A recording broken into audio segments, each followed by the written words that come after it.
Hello, today is the 9th of December 2020, and we are looking at chapter 26 of Proverbs. So, chapter 26, verse 6. Like cutting off one's feet or drinking violence is the sending of a message by the hand of a fool. So, for multiple reasons, first of all, they may not get the message to the location, and secondly, they may get the message there in such a way that the message that they were trying to deliver doesn't serve the purpose that the message had. So if you send a message of peace and the person says it in such a way that they are so snobby and just acting in a manner which treats other people ill, they can result in violence rather than in peace. So here it says that that's the same as cutting off your feet. That's a terrible thing. Or even drinking violence. Drinking in wrath and anger and getting all upset and turmoil. So you send the message by someone who follows the way of death and looks to death, and death results. Let's go to 7. Like a lame man's legs that hang limp is a proverb in the mouth of a fool. So you could teach a fool wisdom, and they can have within their mouth wisdom, and then they can misuse it. Let me give an example. Judge not, lest ye be judged. This is a statement, a biblical statement, and true, and it deals with the fact that God is the one who judges us for eternity, that we are not to judge others as to whether they are going to heaven or hell, that is in God's hands. And that's something we shouldn't be judging as. We should be treating everyone as beloved children of God, period. But it is used in the mouth of a fool to say, don't discern between right and wrong. Don't make a judgment about actions which lead to death and actions which lead to life. And so that proverb in the mouth of the fool becomes a way that leads to death. And it becomes something which fools people and which causes them not to help others by pointing out this is a good way of doing things and this is a bad way of doing things. So the proverb is useless. It turns out in that particular case to have even less than use. And that's why it says a lame man's legs hanging. They're not useful to him. They're a weight that in actuality probably limits his actions, causes him to be less able to move because they don't move themselves. 8. Like tying a stone in a sling is the giving of honor to a fool. So a sling, you put the stone in, you roll around your head, and one end comes loose and the stone flies out. If you tie the stone in a sling, the stone isn't going to come out. You can roll it around your head all you want, and nothing good is going to come of it. And the same goes with giving honor to a fool. You can honor that fool, but it's not going to change his foolish behavior and make him act in an honorable way. He's going to continue being a fool, and it's not going to guide others who see him to do honorable behaviors because he is a fool who is doing death and destructive things, and you certainly don't want to point them to those actions to follow in that way. 9.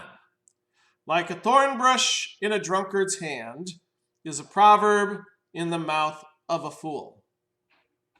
So the drunkard may not notice that the thorn bush is prickling them. And the fool may not notice that the words that they are using, which are wise, are actually accusing them. And they are pointing to the fact that the fool is a fool. And so if a fool is spouting off wonderful proverbs, and you're looking at it and going, don't you realize how hypocritical you are being as you say these things? As you speak truths which are good and full of honor and love, and you yourselves are acting in a manner which is directly opposite?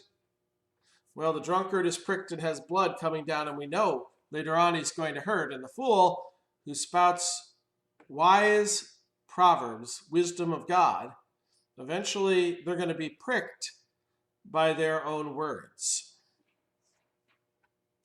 10. Like an archer who wounds at random is he who hires a fool or any passer-by. So when an archer shoots his arrow, he should be shooting it at a target.